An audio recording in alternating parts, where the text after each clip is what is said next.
जय माता दी। आप सभी का मेरे YouTube चैनल पर हार्दिक स्वागत है। आज की इस वीडियो में मैं आपको बताने वाली हूँ भाद्रपद मास के शुक्ल पक्ष की एकादशी के बारे में। इस एकादशी को परिवर्तनी एकादशी कहा जाता है। तो जल झूलनी और डोल ग्यारस के नाम से भी इस एकादशी को जानते हैं। ऐसी मान्यता है कि चातुर्मास के समय भगवान विष्णु शयन मुद्रा में होते हैं। तो परिवर्तनी एकादशी के दिन ही भगवान विष्णु निद्रा में लेटे लेटे ही एक करवट बदलते हैं और इस करवट बदलने को ही शास्त्रों में परिवर्तनी एकादशी का नाम दिया गया है। कहा जाता है कि भगवान विष्णु के इस तरह करवट बदलने से जो स्थान परिवर्तन होता है, उस दिन भगवान विष्णु के भक्तों को एकादशी के दिन कुछ विशेष बातों का ध्यान रखना चाहिए। अगर आप इस दिन व्रत ना भी रख पाए तो आपको पूजा पूरे नियम से जरूर करनी चाहिए। तो आज की इस वीडियो में मैं आपको बताने वाली हूँ भाद्रपद मास के शुक्ल पक्ष की परिवर्तनी एकादशी की तिथि और शुभ मुहूर्त के बारे में। कब से लेकर कब तक एकादशी की तिथि रहने वाली है, द्वादशी तिथि कब से लेकर कब तक रहेगी, सूर्योदय और सूर्यास्त का समय क्या रहेगा, इसके साथ ही द्वादशी तिथि के दिन कब और किस शुभ समय में आप एकादशी का व्रत खोल सकते हैं। तो आइए जान लेते हैं। सितंबर महीने में पड़ने वाली और भाद्रपद मास के शुक्ल पक्ष की एकादशी है परिवर्तनी एकादशी और 17 सितंबर शुक्रवार के दिन एकादशी का व्रत रखा जाएगा। इसी दिन एकादशी है। तो ऐसे में एकादशी का व्रत रखने वाले लोगों को एक दिन पहले यानी कि दशमी तिथि को, जो कि 16 सितंबर को रहेगी, कुछ विशेष बातों का ध्यान रखना चाहिए। जैसे कि एकादशी का व्रत करने वाले लोगों को दशमी तिथि के दिन सूर्यास्त से पहले पहले ही भोजन कर लेना चाहिए और इस दिन किया गया भोजन भी शुद्ध सात्विक होना चाहिए, क्योंकि एकादशी के दिन भगवान विष्णु को तुलसी चढ़ाई जाती है और एकादशी के दिन किसी भी फूल पत्ती को तोड़ना पाप माना जाता है। इसलिए आप दशमी तिथि के सूर्यास्त से पहले पहले ही तुलसी दल तोड़कर रख लीजिएगा। अब बात कर लेते हैं एकादशी की तिथि कब से कब तक रहने वाली है। एकादशी की तिथि प्रारंभ हो रही है 16 सितंबर की सुबह 9:37 से और ये तिथि समाप्त हो जाएगी 17 सितंबर की सुबह 8:08 पर।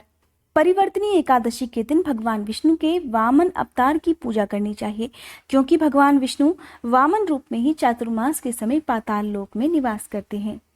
अब जानते हैं 17 सितंबर को सूर्योदय का समय क्या रहेगा। सूर्योदय का समय रहने वाला है सुबह 6:17। सूर्यास्त का समय रहेगा शाम 6:24 पर। एकादशी का व्रत करने वाले लोगों को ब्रह्म मुहूर्त में उठकर स्नान करने के साथ ही उगते सूरज को अर्घ्य भी देना चाहिए। अब जानते हैं द्वादशी तिथि के बारे में।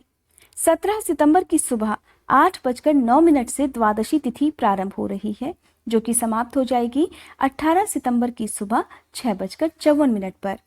इसके बाद से त्रयोदशी तिथि प्रारंभ हो जाएगी। तो आपको ध्यान रखना है कि परिवर्तनी एकादशी का जो व्रत आप खोलेंगे 18 सितंबर को, वो सुबह 6:54 तक आप हर हाल में खोल लें, क्योंकि त्रयोदशी तिथि में व्रत नहीं खोलना चाहिए।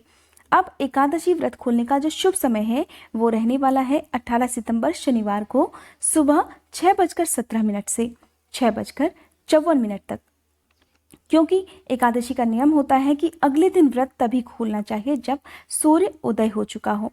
ऐसे में आपको इस दिन बहुत ही कम समय प्राप्त होने वाला है। 18 सितंबर को सूर्योदय का समय रहेगा सुबह 6:17 पर। तो इसके बाद आप किसी भी समय, जो भी मैंने अभी आपको बताया है, उस समय आप भगवान विष्णु की पूजा करके जैसे भी संभव हो व्रत खोल सकते हैं। अगर आप दान ना दे पाए इस दिन, तो आप दान में दे जाने वाली जो भी सामग्री है, जो भी दान दक्षिणा है, उसे पूजा करते समय भगवान विष्णु के चरणों में जरूर रखें और अपने सीधे हाथ से छुएं। इसे सीधा कहते हैं। और उसके बाद आपके पास जब भी समय हो तब आप इस सामग्री को दान कर सकते हैं। एकादशी के दिन सुबह उठकर स्नान करने के साथ ही हाथ में जल, पुष्प या फिर एक सिक्का लेकर व्रत का संकल्प लेना चाहिए। इसके साथ ही द्वादशी तिथि को भी आप दान करने का संकल्प जरूर लें। अब मैं आपको बता देती हूँ एकादशी की तिथि के बारे में, क्योंकि जब भी एकादशी की तिथि 2 दिन तक रहती है तब आप व्रत किस दिन करें, इस बारे में हो सकता है कि बहुत से लोगों को थोड़ा असमंजस हो। कहा जाता है कि जब भी एकादशी की तिथि 2 दिन तक रहती है तब आपको व्रत उस दिन करना चाहिए जिस दिन द्वादशी तिथि युक्त एकादशी हो। दशमी तिथि युक्त एकादशी का व्रत करना बहुत लोग शुभ नहीं मानते हैं।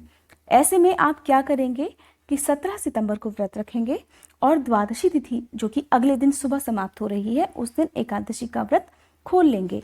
अगर आप जानना चाहते हैं परिवर्तनी एकादशी की संपूर्ण पूजा विधि के बारे में और इस दिन सुनी जाने वाली व्रत कथा के बारे में और व्रत का पारण कब और किन चीज़ों को खाकर करना चाहिए, तो आने वाली वीडियोस का नोटिफिकेशन पाने के लिए मेरे चैनल को सब्सक्राइब करके बेल आइकन प्रेस करना मत भूलिएगा। साथ ही अगर आज की ये वीडियो आपको पसंद आई हो तो वीडियो को लाइक करके कमेंट बॉक्स में विष्णु भगवान की जय लिखने के साथ साथ मुझे ज़रूर बताइएगा कि ये वीडियो आपको कैसी लगी।